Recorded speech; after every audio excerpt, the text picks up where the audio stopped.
Hi guys, so we're going to take a long walk today.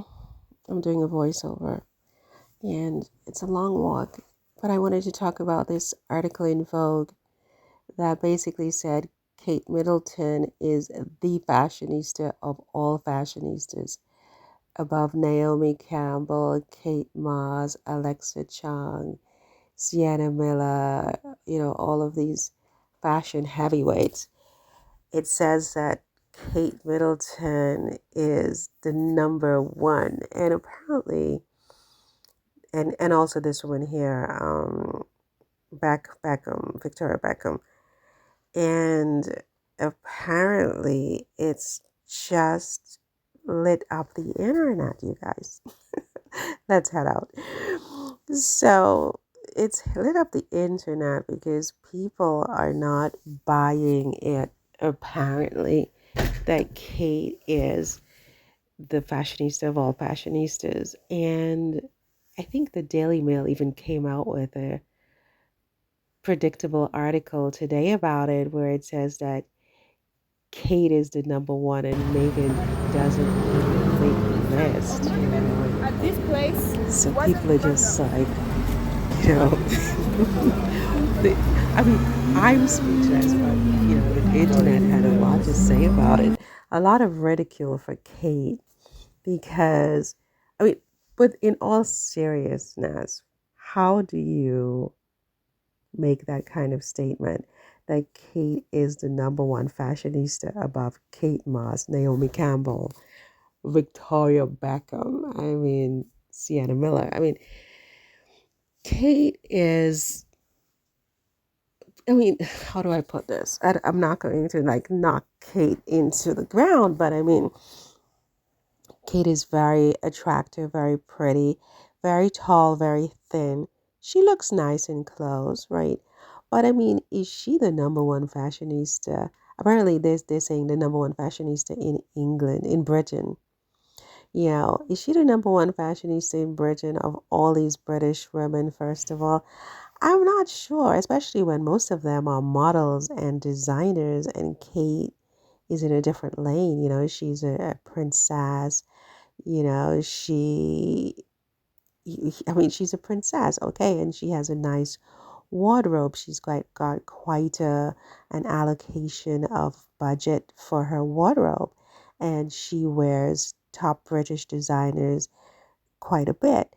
But she's not a fashionista in the sense that, especially when you put her with top models like Naomi Campbell and designers like Victoria Beckham. I mean, Alexa Chung as well. I mean, come on. You put her in a place of ridicule when you make that kind of statement.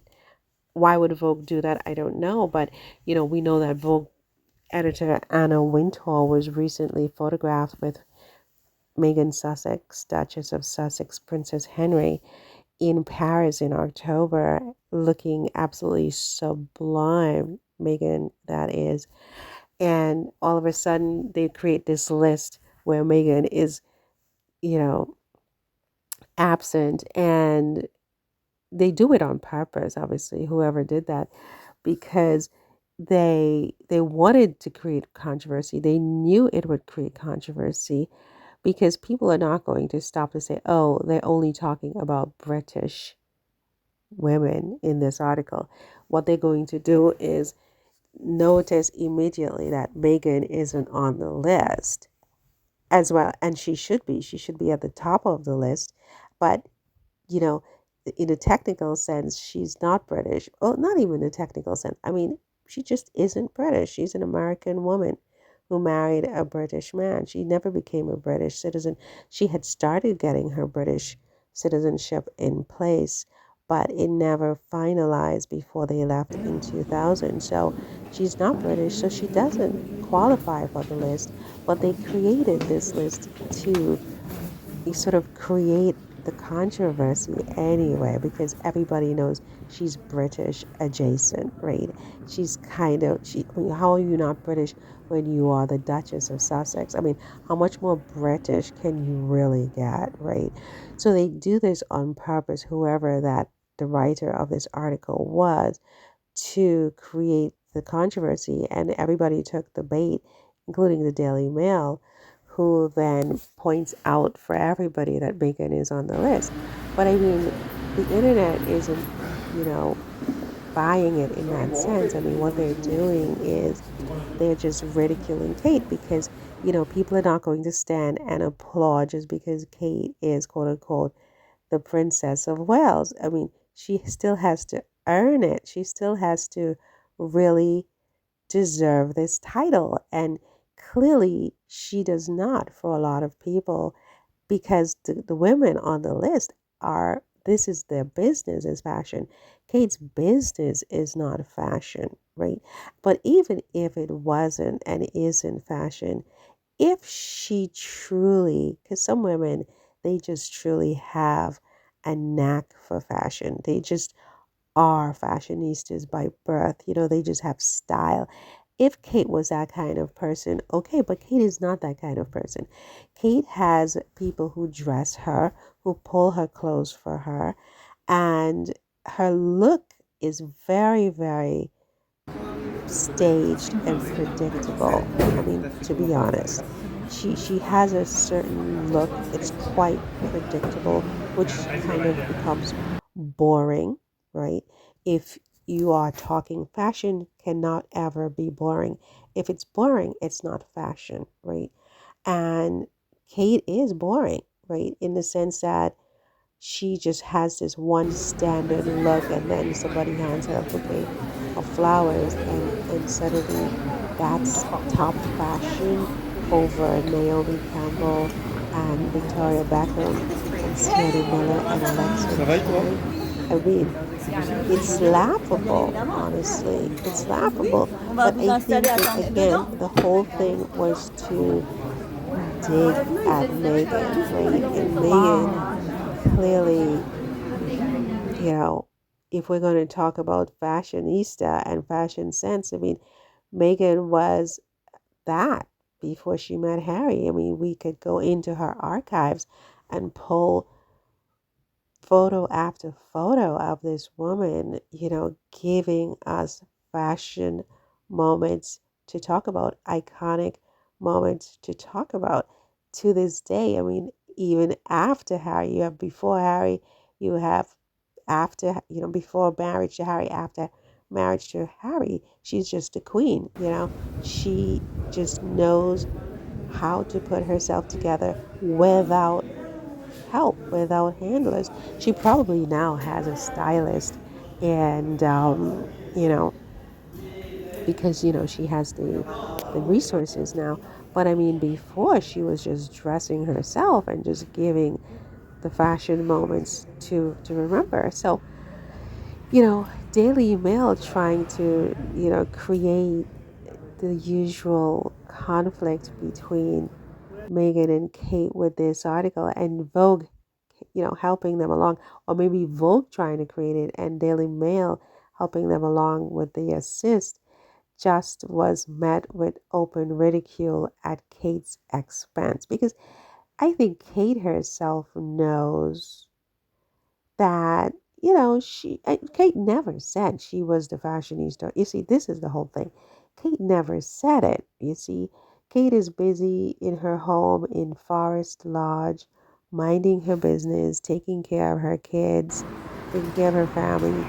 Vogue decides to write this article to try to prop Kate up and make Kate important, but only succeeds in making Kate look ridiculous because Kate is not a fashionista, and especially when you put her up against the people you put her up against. And, somebody pointed out that, with all the fashionistas she is, a lot of the brands that she wears, like the British brands, they all go into bankruptcy, and what is the word they use? They go into bankruptcy basically. The brands don't even survive. So you can't really say that Kate has such an influence on fashion, British fashion or otherwise, so that you give her this, dubious prize of being the fashionista of all fashionistas, because a fashionista has to have influence. When she wears something, it needs to sell out, and etc. I mean, Megan does that. Megan does that, even though, as I said, and what they're going to try to say, well, we were only talking about British women, but we knew that this was really a way to exclude Megan by limiting it to quote unquote British women. Then you leave off the British Duchess of Sussex, right? But we know that Meghan is the one who, when she wears something, the last thing she wore that sold out was the Marion dress, this sort of reddish burgundy garnet dress she wore to an event in California called the Marion dress. I remember it because it's Marion, obviously. I was like, oh wow, we're on the same frequency, you know. Um, that just sold out. Everything Megan wears sells out immediately. I think everybody knows that Megan has tremendous, tremendous influence on fashion. People love her fashion. You cannot describe her fashion as boring, because the one thing she does is she has variety to the things she wears. She is not predictable, right? And which is what I think fashion should be all about. It should never be predictable. If you ask Naomi Campbell, if you ask Sienna Miller, if you ask Victoria Beckam or Alexa Chung or any of these other women who are on this list below Kate, that's the first thing they will tell you is, predictability is the death of fashion, right? No fashionista is going to be caught in the same coat, 5 times in a row or whatever it is, and Kate, well, look, and don't get me wrong. I mean, normal people, we wear the same coat all the time, but we're not getting on the top of Vogue's most fashionable list because, we're normal people who wear the same coat all the time. I mean, if you're going to be number one on Vogue's most fashionable list, you can't be caught wearing the same coat, 4 or 5 times in a row, which Kate apparently does. And it's always the same cut, the same, she takes no risks, honestly.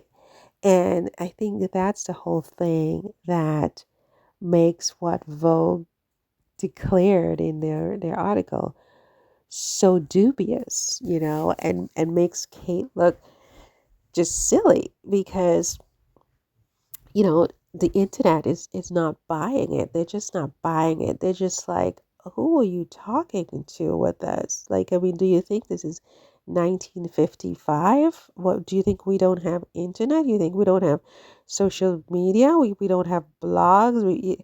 What do you think this is? I mean, this is a completely different world. And I think that's what they're not understanding. Even Kate herself and the royal family, they're not understanding it's a different world, which is why, I'm not really sure what happened with her Christmas show, for example. Some people are saying that it tanked and flopped. Others are saying it hasn't aired yet and it will on ITV at a later date. But my understanding is that it ranked number 42 on some list that they had, and it just didn't go well. And part of the reason is the fact that they failed to understand the new era we're in. I mean, this is no longer an era where people are going to sit and watch a Christmas Carol in Westminster Abbey in huge numbers. You know, this is a TikTok generation. This is a YouTube short generation. You have to have a format that appeals to that audience. Otherwise, your stuff is going to flop, right? And I think that this is the same thing with fashion, and saying that Kate is, the most fashionable person there is in the UK, among UK's most fashionable women, is that people have TikTok and social media. They see these other women and they see Kate, right? And the fact that Kate is the queen to be doesn't give her a pass to, be lazy about fashion or whatever, and then get the accolade for being the most fashionable. I think that's really what's going on with that, right? Um, what do you guys think about this? I mean, Sussex Squad. I mean, did you see or hear about that article? And did you see and hear any of the clapbacks? And do you think it's fair or unfair to to say that Kate is this top fashionista? Or do you think it's silly, the whole thing doesn't even matter? Why are we even talking about it? And but because the Daily Mail, like I said, tried to make a big deal about it, and they tried to pull Megan into it and drop Megan's name in it and point out that Megan was not included, even though, for heaven's sakes, Meghan is not technically British, as I said, and this was about top British fashionistas, right? But I mean, Meghan is not British, but then Meghan is British adjacent to the point of being British, because I mean, how much more British do you get than the Duchess of Sussex of the realm, right? So Meghan is technically British, and, whoever put that article together did it intentionally so that there would be that kind of like, you know, her name would come up, that Megan's name would just come up because, why wasn't she on the list? Why isn't she at the top of the list? You know? So there's that. Anyway, you guys, I am just showing you some footage from hang on a second. Walked today in where did I go? I went towards the Marais today, towards the Marais, and it's always nice to walk in the Marais. But the pictures always end up being the same places and stuff. I know, but it's nice, and it's the holidays. I kind of just wanted to see what was going on up there. So that's these are the shots I got from it. But anyway, I digress. This video is unusually long. I usually try to make the videos around 7 minutes, but I had so much footage, I didn't want to lose it. So, yeah. Anyway, so back to the story. So, what do you think about um this article in Vogue? You know, do you maybe you agree, maybe in fact you agree that Kate is the most fashionable of all these British sirens? Tell me in the comments. I mean, do you think that was a fair award to Kate or not? And if not, who do you think is the most fashionable in that group anyway, whether it's Alexa Chung, Naomi Campbell, Victoria Beckham, Kate, Sienna Miller? I mean, who's the most fashionable of all five of those women? I mean, how would you rank those women if you even care, right? Why pit women against each other, right, in the first place, right? Why are we even pitting women against each other in the first place? I mean, well, because we are human, and we compete, and that's fine. Competition is okay, but you have to be fair about it. You can't just you know again, as I said, I mean, I want to emphasize that I'm not saying that Kate is chopped liver. No, I'm not. I mean, Kate is very attractive. I think she wears clothes well. She's she has the body for it. She's tall, and she is very, very thin, like traditional models should be. And every time she goes out, someone hands her a bouquet of flowers, which always photographs well. She walks out her house, someone hands her some flowers, and so she's always with the flowers, and flowers look pretty on a girl, you know. But I just am saying that all withstanding, I wouldn't say that she's the top fashionista in the UK, by any means, because, I just wouldn't say it. I mean, Victoria Beckham is very fashionable. Naomi Campbell is very fashionable. Um, Alexa Chung knows fashion better than anybody. You know, come on, they could give Kate some tips actually, because as I said, Kate's style is just so predictable that, you know, she could probably use some help. But anyway, you guys, listen, I'm going to try to just like wrap this up here and just let you enjoy the rest of this, the scenes. It's not very much, it's like 3 minutes. And I think a part of it has some holiday music at the end. So, yeah. Let me know in the comments whether you agree with Vogue or not about the the women.